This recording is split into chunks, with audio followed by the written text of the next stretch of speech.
In the world of shinobi, potential is not always enough.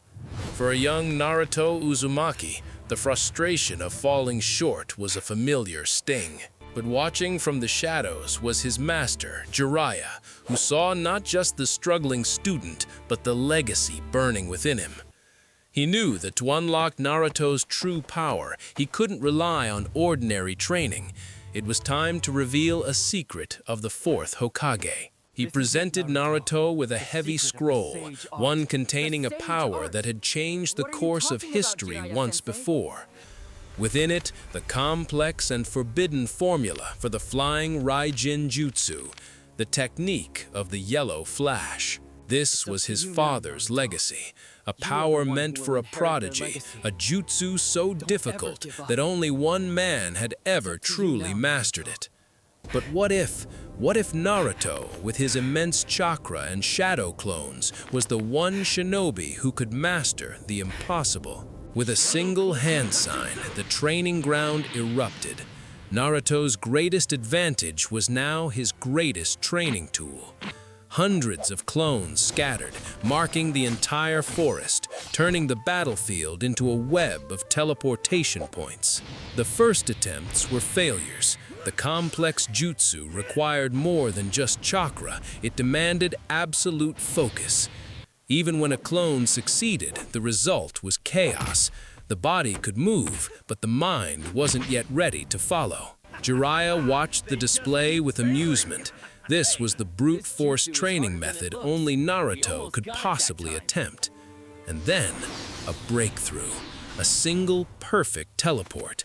No wasted motion, no hesitation. The spark of a legend.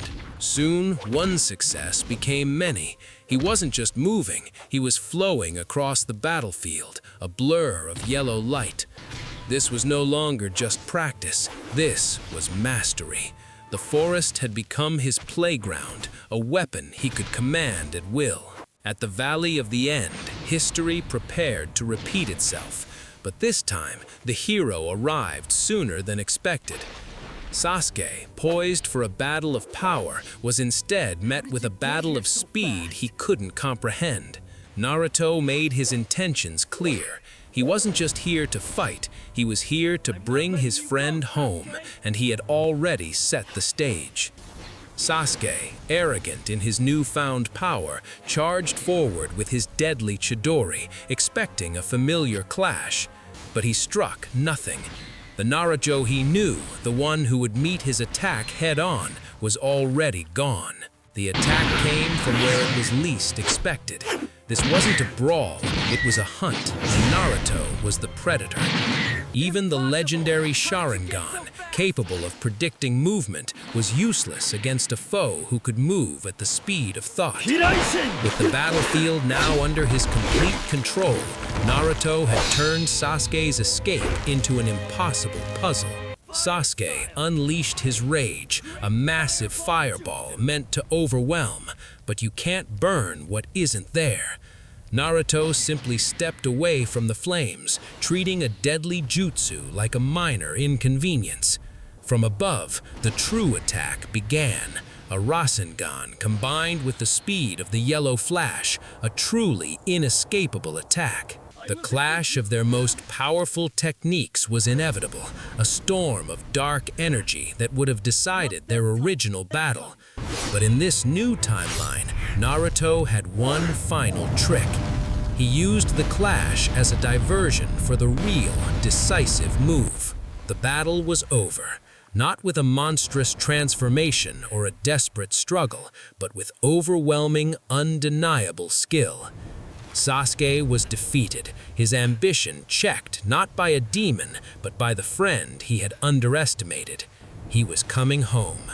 Years passed. Naruto was no longer just the Jinchuriki, he was a hero, earning a title once held by his father. The Akatsuki were still a threat, but Konoha now had the perfect weapon to counter them. Against Deidara, there was no chase. Naruto took the fight directly to the bomber, giving him no time to prepare his art. The battle was over before it began. A single precise strike, another Akatsuki member neutralized with terrifying efficiency. The immortal duo of Hidan and Kakutsu were next, but their complex rituals were useless against an opponent who could strike instantly. One devastating Raijin Shuriken, delivered with perfect timing, ended the threat of two of the Akatsuki's most powerful members. When Pain's assault began, the village wasn't caught by surprise. Their hero was already there, a guardian angel in a yellow flash. The village would not be destroyed. The devastating almighty push was stopped before it could ever be unleashed. One by one, the paths of Pain were dismantled. Their shared vision was useless against an enemy who could be everywhere at once. Naruto moved with surgical precision, taking out each body with the minimum force necessary, saving his strength for the real enemy. The villagers watched in awe, not in terror. Their home was safe, protected by the son of the fourth Hokage. By tagging the final path, Naruto turned Pain's own jutsu against him, arriving at the puppet master's doorstep uninvited. The conversation was the same, the plea for peace unchanged, but this time Naruto spoke not from a crater of despair, but from a position of strength. He returned to a village that was whole, to a people that were safe. He was the hero they always knew he could be. Sasuke, having never been consumed by darkness, became a powerful protector of the leaf, his loyalty never again in question. At the Kage summit, Naruto's presence alone was a statement. Konoha's power was no longer just in its Jinchuriki, but in its speed. When Obito declared war, he believed he held all the cards, but he underestimated a jutsu that could rival his own. Kamyu, the ultimate defense, had one critical weakness, and Naruto, like his father before him, knew exactly how to exploit it. The man behind the mask was revealed, his grand plan thrown into chaos years ahead of schedule. As the Fourth Great Ninja War began, Naruto equipped the entire army, creating a communication and reinforcement network unlike any other. No platoon fought alone. Wherever the battle was fiercest, the yellow flash would appear, turning defeat into victory. Even the Alliance's command center, a prime target, was safe.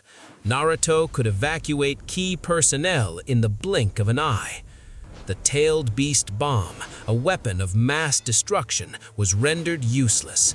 Naruto simply teleported it away, saving thousands of lives. Against the legendary Madara Uchiha, Naruto did not fight alone. He fought alongside his brother in arms. The ultimate defense of the Susanoo combined with the ultimate speed of the flying Raijin Jutsu, a combination that even Madara could not predict.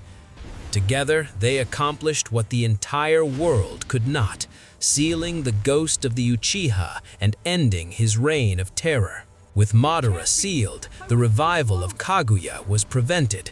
The true final boss of the war never even had a chance to appear. The war ended not with a worldwide illusion, but with a genuine hard-won peace, a victory for the entire Shinobi Alliance. At the Valley of the End, the two rivals met not for a final battle, but as the two heroes who had saved the world, together. Years later, Naruto achieved his dream, but the path was different. It was a peace he had built, not one he had inherited from sacrifice. His family life was different too. He had time for his son, the world being a safer place than the one he grew up in.